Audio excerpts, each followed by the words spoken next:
Depuis la nuit des temps, l'homme défie les eaux douces, traquant les plus grands prédateurs des différents biotopes. Chaque prise exceptionnelle, chaque combat acharné contre un monstre d'eau douce repousse les limites du possible.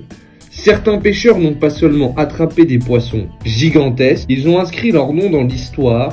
Bienvenue dans la légende des records ICFA, où nous revivons les exploits qui ont changé à jamais notre vision des géants d'eau douce et de notre passion, la pêche. Aujourd'hui, nous plongeons dans l'un des records les plus mythiques de tous les temps, la capture de la plus grosse truite, tout l'a dit, jamais capturée à la canne. Alors imaginez-vous sur les bords du grand lac de l'Ours au Canada, canne en main, en train de livrer un combat épique contre l'un de ces poissons. C'est exactement ce qu'a vécu Lloyd Bull le 19 août 1995. Mais avant de vous raconter son exploit, vous êtes prêts? Alors installez-vous confortablement et je vous souhaite un bon visionnage. Let's go!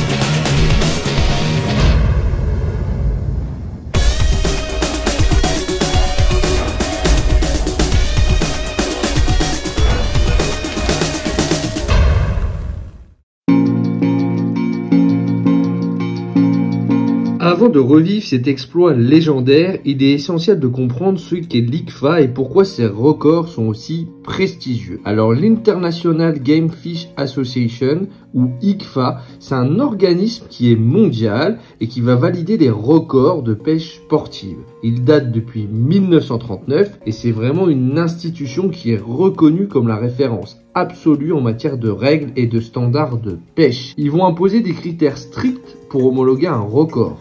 Le poisson, il doit être attrapé selon des techniques de pêche à la ligne et respectant un code éthique rigoureux. L'équipement utilisé comme la canne, le moulinet et la ligne doit être conforme aux normes définies et chaque capture doit être rigoureusement pesée, mesurée et documentée avant d'être validée par l'organisation. Alors pourquoi ces règles elles sont si importantes? Parce qu'elles garantissent l'équité et la crédibilité des exploits. Un record ICFA n'est pas un simple chiffre, c'est une marque de maîtrise, un témoignage du talent et de la détermination d'un pêcheur. Et c'est vrai qu'on peut constater que certains records restent invaincus pendant des décennies. Et parmi eux, il y en a un qui défie le temps. Le 19 août 1995, Lloyd Bull est entré dans l'histoire de la pêche avec un touladi absolument monumental, un poids de 32,5 kg, soit l'un des plus gros jamais capturés à la canne et au moulinet, une prise historique réalisée dans les eaux mythiques du grand lac de l'Ours au Canada. Alors pour commencer, on va s'intéresser à la personnalité de Lloyd Bull, qui n'est pas un novice en matière de pêche aux truites de lac. Il est passionné et patient, il fait partie de ces pêcheurs aguerris qui consacrent des années à traquer les plus gros spécimens. Habitué des eaux du grand lac de l'Ours, il a passé d'innombrables heures à perfectionner sa technique, rendant possible cet exploit hors norme. Ce n'était pas sa première expédition sur ce lac légendaire. En tant que pêcheur régulier du site, il connaissait les meilleurs spots et comprenait les cycles de migration des touladis. Son expérience accumulée au fil des ans lui a permis de réussir là où tant d'autres avaient échoué, capturant ce poisson record qui reste inégalé à ce jour. On se retrouve sur les bords du grand lac de l'Ours, qui est l'un des plus grands lacs d'Amérique du Nord et le plus vaste, situé entièrement au Canada. S'étendant sur plus de 31 000 km², il est niché dans les territoires du nord-ouest, bien au-delà du cercle polaire arctique. Ce lac glaciaire, aux eaux pures et froides, constitue un habitat idéal pour le touladi qui prospère dans des conditions extrême. Son isolement géographique en fait une destination prisée par des pêcheurs sportifs en quête de records, mais sa taille et sa profondeur ajoutent un défi supplémentaire. Peu de personnes ont l'opportunité d'explorer ces eaux reculées et encore moins d'y capturer un poisson de légende. Les guides locaux estiment qu'il faut entre 1000 et 1500 heures de pêche pour espérer attraper un spécimen de plus de 20 kg. C'est cette rareté qui rend la capture de Lloyd Bull encore plus extraordinaire. Chaque expédition sur le Grand Lac de l'Ours est une aventure et ceux qui s'y aventurent doivent être prêts à affronter des conditions imprévisibles et des eaux infinies, où seuls les plus persévérants sont récompensés. Nous sommes le 19 août 1995. Loibl et ses amis qui se prennent en photo juste avant leur expédition vont partir à la recherche d'un énorme poisson. Le temps était ensoleillé, chaud, avec à peine une ondulation sur l'eau et même les insectes semblaient avoir pris leur jour de congé. Après avoir chargé leur équipement dans leur bateau et s'être installés pour 1 heure de navigation avec leur pilote, Loibl débute sa session de pêche à la traîne dans les eaux froides du Grand Lac de l'Ours. Ils ont décidé de pêcher les massifs peu profonds de sable qui dominent le côté est de la baie. Cela semblait être un choix étrange parce que le fond était composé principalement de sable avec seulement quelques petits rochers éparpillés ici et là qui pouvaient cacher de gros prédateurs. Armé d'un Husky Darkvilly, un leurre prisé des traqueurs de gros poissons, il prospecte les profondeurs du lac, espérant une prise digne de son expérience. D'un coup, Andrew crie snack, qui signifie raccro. Et une fois qu'il a glissé le moteur au point mort, il a remarqué qu'il semblait reculer. Alors il regarde Andrew, qui en fait dit ce n'est pas un raccro, ça nous ramène en arrière. Soudain, une violente secousse fait plier sa canne.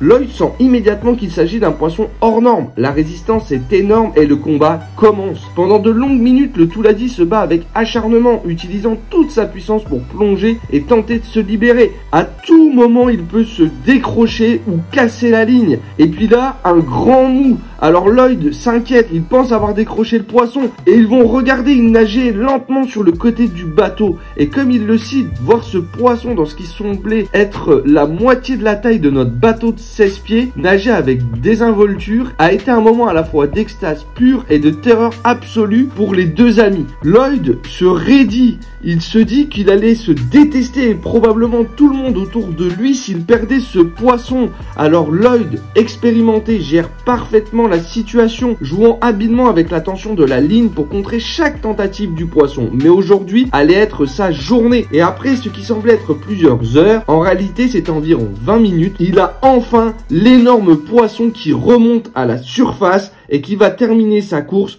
dans le filet d'Andrew. Finalement, le monstre mesure 1,50 m de long et 81 cm de circonférence. Lloyd ainsi que son groupe d'amis commencent à comprendre qu'ils viennent de prendre la plus grosse truite du monde, sûrement par ses proportions. Maintenant, il faut la peser. Et là, lors de la pesée officielle, le verdict tombe. 32,5 kg, 72 livres. Loibl vient d'inscrire son nom dans la légende. Bien que des Touladi plus lourds aient été documentés, et notamment une capture de 46 kg en 1961, ceux-ci ont été pris au filet et non à la canne et au moulinet. C'est ce qui rend la prise de Loibl si unique. Elle demeure à ce jour le plus gros Touladi capturé à la ligne. Alors aujourd'hui encore, le Grand Lac de l'Ours attire des pêcheurs du monde entier, tous rêvant d'approcher ce record exceptionnel, mais battre les 32,5 kg de Loibl, un exploit qui n'a toujours pas été égalé et qui ne le sera peut-être jamais. Bon bah les gars, c'est déjà la fin de cet épisode. On aura vu aujourd'hui un exploit dans notre passion, la pêche. Alors voilà, si t'as aimé, n'hésite pas à t'abonner, à liker et à partager. Je te souhaite une bonne journée ou une bonne soirée en fonction de l'heure à laquelle tu verras cet épisode. Allez, bye, ciao!